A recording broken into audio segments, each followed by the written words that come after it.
Salut à tous, aujourd'hui première vidéo de l'année.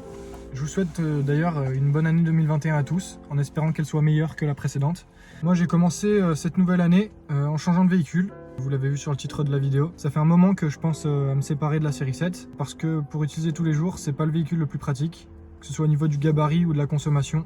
Je cherchais un véhicule un peu plus joueur, un peu plus sportif, mais qui reste à la fois confortable pour un usage quotidien. Je vais vous présenter donc cette fameuse voiture dans laquelle je me trouve actuellement. La voici, c'est une BMW E46 330 Ci de 2001. Donc c'est une phase 1, on le reconnaît avec le phare qui descend. Sur les phases 2 il remonte. C'est une voiture qui est allemande, qui a été importée. Donc je suis le troisième propriétaire. Elle a 186 000 km. Au niveau des options, il y a les sièges électriques à mémoire. Il y a la climatisation, mais manuelle par contre. Pour les voitures allemandes, c'est assez courant. Le volant aussi n'a pas de commande, pas de bouton. C'est un volant très simple, mais bon, c'est pas plus mal je trouve, moi je préfère.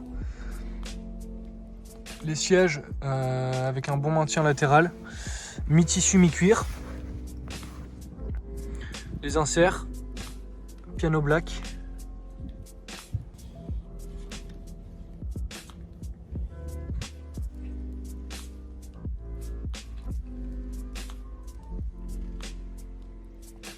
Il y a aussi le toit ouvrant électrique en verre.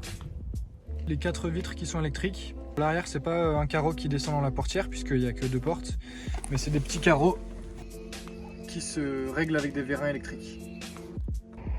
Elle a les jantes de la M3 en 18 pouces aussi. Malheureusement, c'est la carrosserie standard, donc pas de pare-choc M ni de bas de caisse.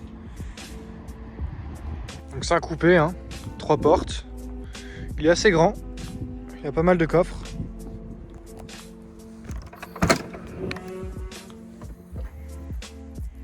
Elle a les banquettes arrière rabattables en plus. L'espace à l'arrière est pas trop mal. On peut quand même mettre 2 adultes.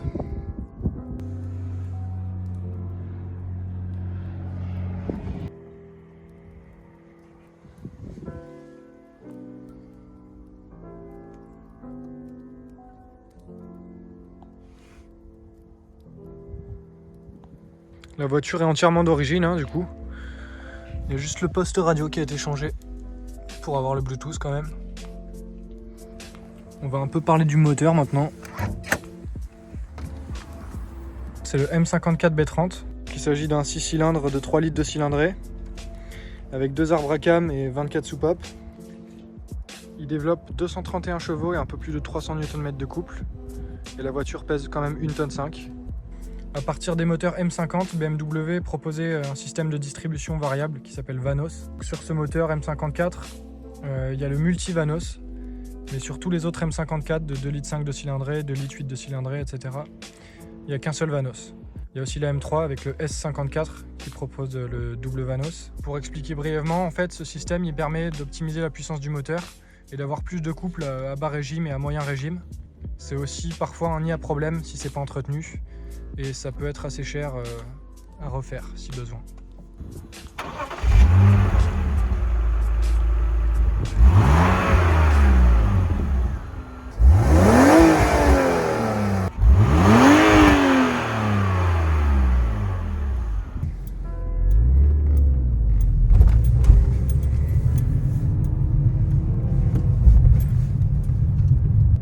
C'est une voiture qui est assez puissante, mais qui est quand même assez aseptisé.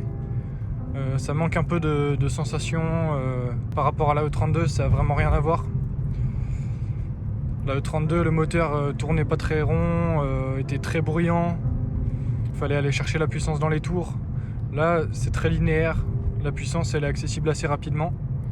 C'est plus puissant et plus réactif que la E32. C'est peut-être au final ce qui dérange au début.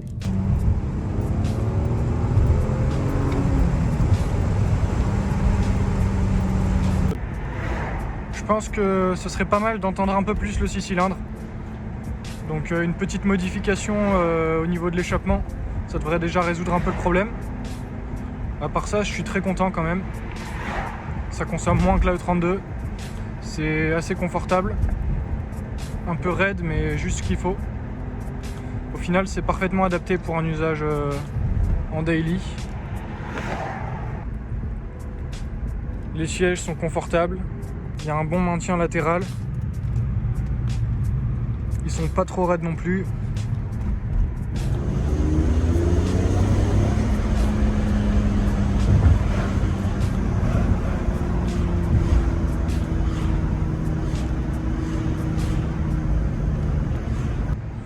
Alors il y a beaucoup de personnes qui pensent que cette voiture, comme c'est la voiture la plus puissante juste avant la M3, que ça va être une petite M3.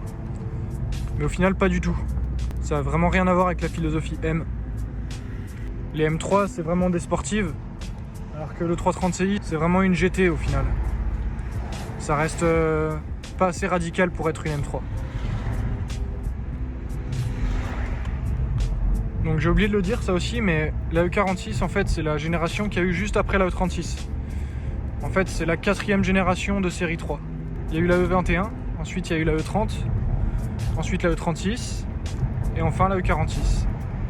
C'est une voiture qui se comporte assez bien quand même sur les petites routes. Les amortisseurs ils travaillent bien.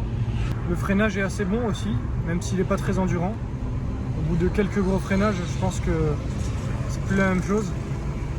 En fait, la E46, je trouve qu'elle a un peu le cul entre deux chaises. On ne sait pas si c'est vraiment une ancienne ou si c'est plutôt une moderne.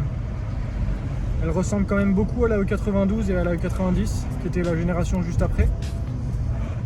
Mais à la fois, elle ressemble quand même pas mal à la E36. Elle est difficile à départager entre style ancien et à la fois modernité. Je trouve qu'elle a quand même assez bien vieilli. Elle proposait quand même pas mal d'options aussi. J'ai l'impression qu'il y en a plus que dans mon ancienne série 7. On sent qu'en fait BMW a fait un bond en avant entre la E36 et cette version. Mais à la fois, elle reste un peu ancienne. Bon bah la vidéo touche à sa fin. N'hésitez pas à vous abonner. Il y aura des présentations, plusieurs présentations de voitures japonaises qui devraient arriver prochainement sur la chaîne. J'espère que cette vidéo elle vous aura plu. Et moi je vous dis à bientôt pour une prochaine. Salut!